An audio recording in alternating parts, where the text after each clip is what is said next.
Good afternoon. Welcome to HazMat Podcast, episode number 9. And today we're going to be talking about how to safely sample for asbestos.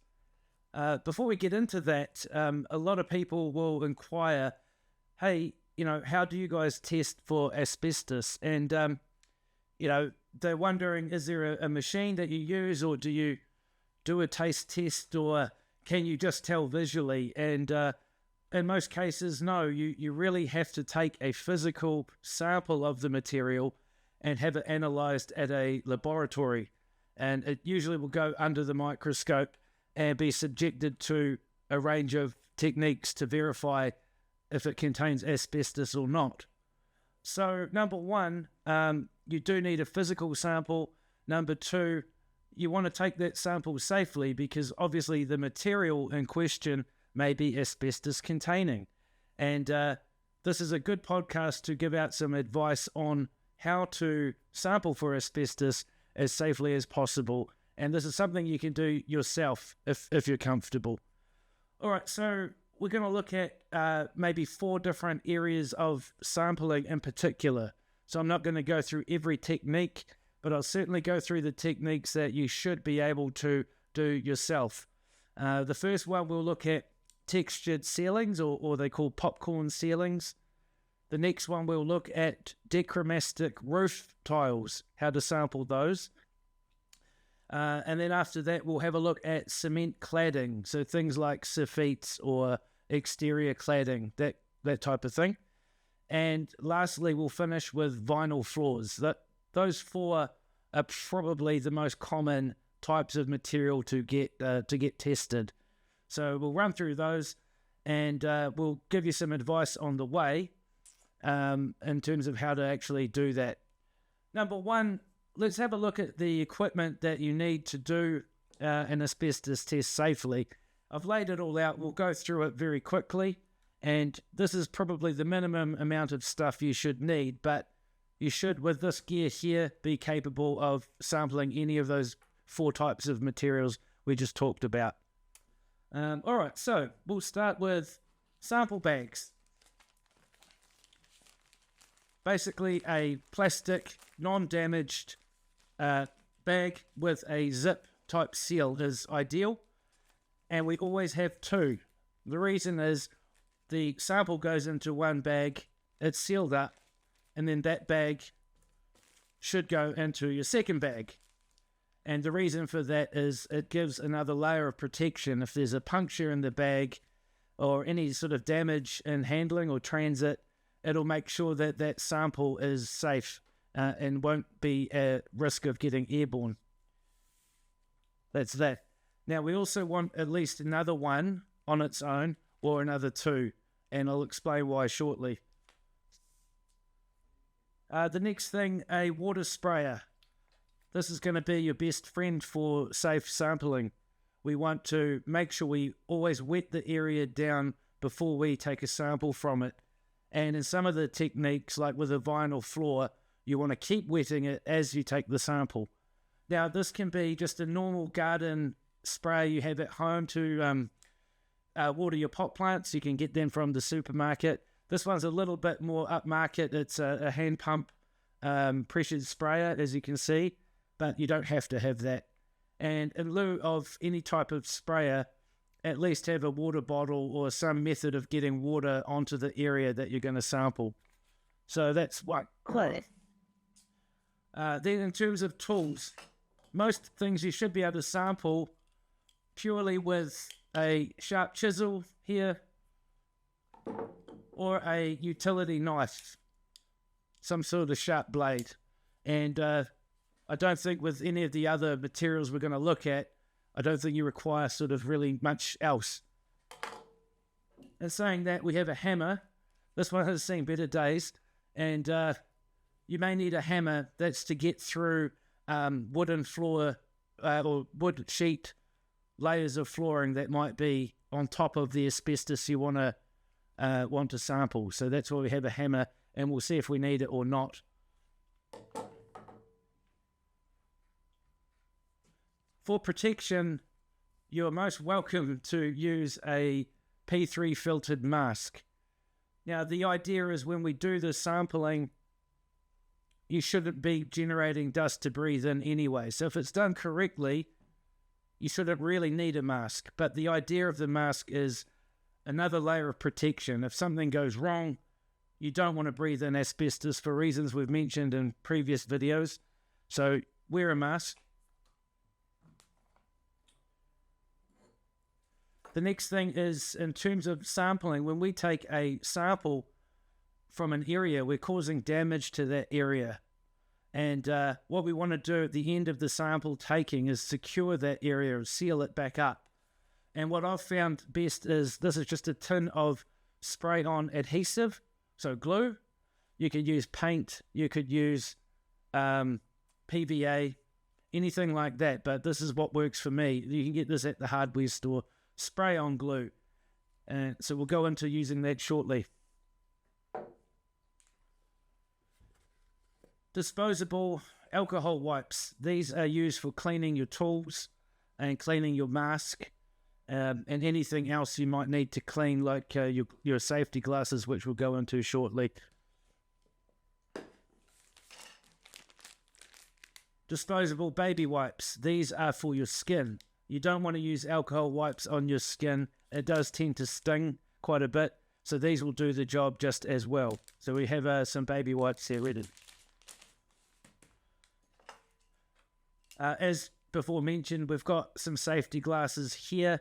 Again, for obvious reasons, potentially dust or debris could end up in your eye during testing. So wear some safety glasses just to make sure. You can, if you want, I don't have the prop here right now, but you can actually take some disposable gloves as well and throw them out at the end of the testing. Okay, let's get into textured ceiling testing.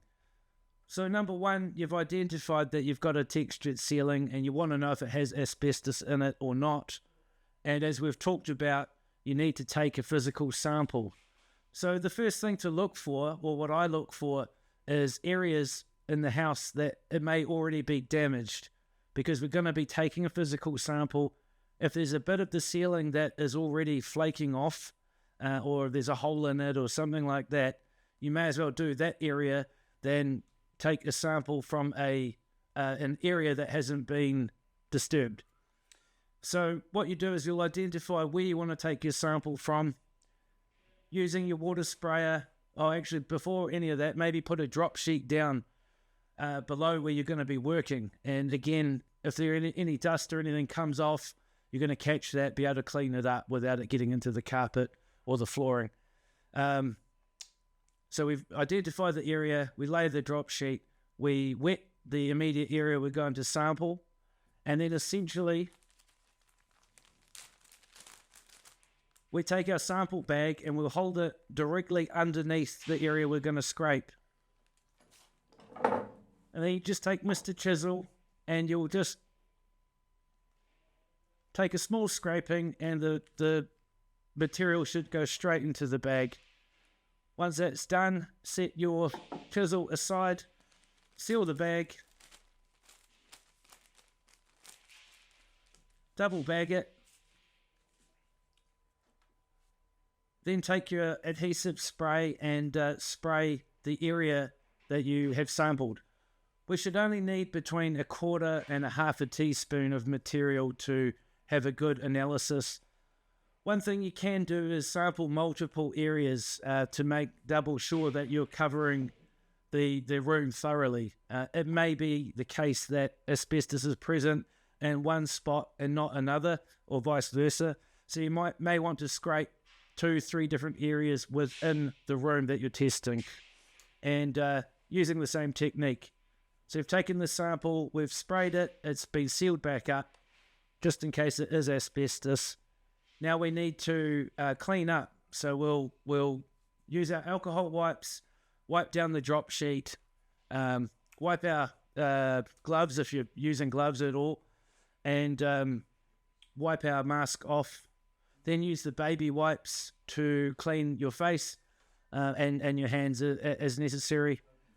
And the reason why we have another waste bag is that's where you're going to put your wipes, because you don't want contaminated wipes going in the general rubbish. All right. So that's textured ceilings. Now we'll get up onto the roof and we're going to do a Decramastic tile roof. I'll get Jacques to put a photo up of the Decramastic tile that we're talking about. And again, same methodology. We identify the area that we want to check. We spray it down, and then we use Mr. Chisel again.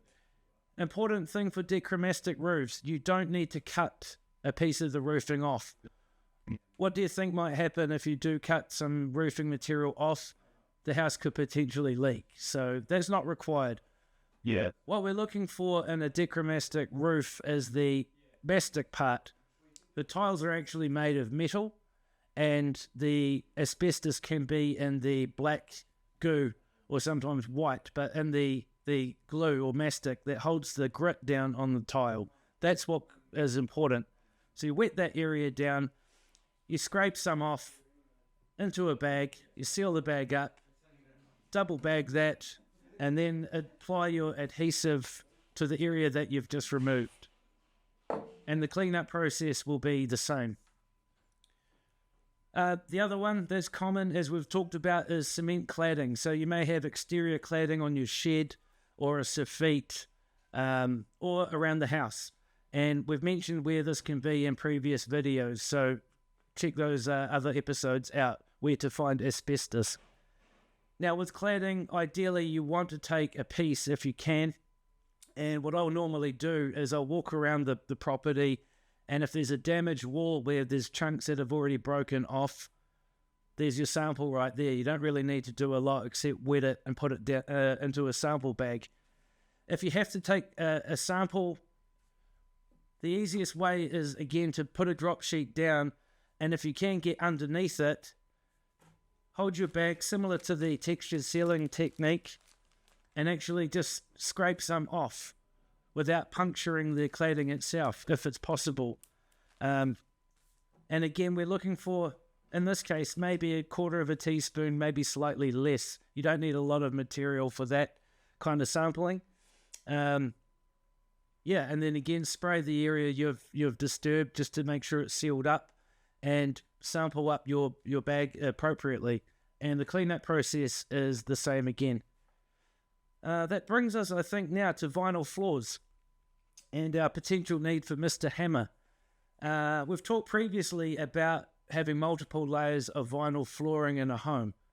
So you want to remediate or update your flooring, and you suspect there may be an older layer of asbestos flooring or potentially asbestos flooring underneath.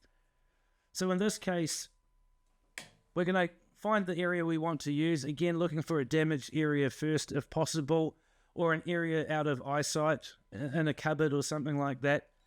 And we want to cut maybe an inch square hole around the top layer of vinyl.